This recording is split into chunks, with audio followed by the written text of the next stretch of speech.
There may never be a more appropriate sports #number chillout people, particularly as it applies to the emotional bungee jump that Montreal Canadiens fans have been on early in the 2017-18 NHL season. Perhaps it was foretold in the spring, when the Canadiens, who replaced their coach on Valentine's Day and rose to first place in the Atlantic Division, fell in the first round to the New York Rangers. They couldn't finish when it mattered. Their leading scorer during the regular season, Captain Max Pacioretty, couldn't score in the playoffs, picking up but one assist.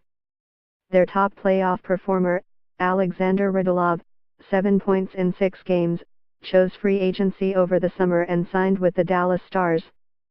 Their most dependable defenseman and power play anchor Andrei Markov, couldn't reach a deal and returned to Russia to play in the KHL. Story continues below advertisement. When the new season began in October, Les Glorieux had the worst 10-game start in their storied history as an original member of the 100-year-old NHL, its Stanley Cup champion a record 24 times.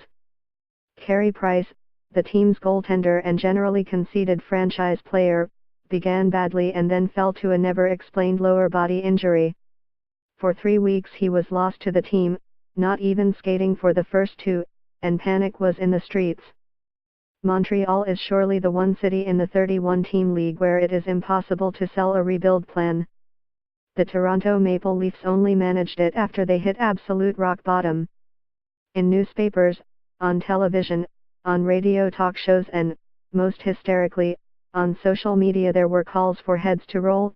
General manager Marc Bergevin, head of player personnel Trevor Timmins, even new coach Claude Julien, who was said by some to hate Russians. This, apparently, was based on the team's decision to trade its top defensive prospect, Mikhail Sergachev, to the Tampa Bay Lightning for forward Jonathan Drouin. Drouin is slick, a francophone and has a promising upside, but Sergachev was described as a stud on defense and defense has been a problem for the Canadiens.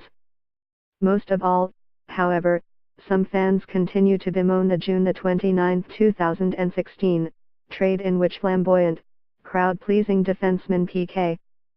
Subban was sent to the Nashville Predators for stalwart, hard-shooting defender Shea Weber. No one could decide whether it was a good or bad trade, but everyone had a strong opinion on it, a great many blaming the Canadiens. La Presse was even consulting legal experts on the definition of sellout, questioning whether the Habs, as they are known by die-hard fans, really and truly have sold out every home game since January 8, 2004. High emotions are hardly new to Montreal hockey fans. On St. Patrick's Day in 1955, after NHL President Clarence Campbell had suspended Maurice "Rocket" Richard for the remainder of the season and the playoffs for attacking an on-ice official with his hockey stick, the fans pelted garbage at Campbell as he took his seat in the stands and began a riot that spilled out into the streets and led to burned and overturned cars, looting of stores, breaking of windows, dozens of injuries to police and bystanders and 100 arrests. Story continues below advertisement.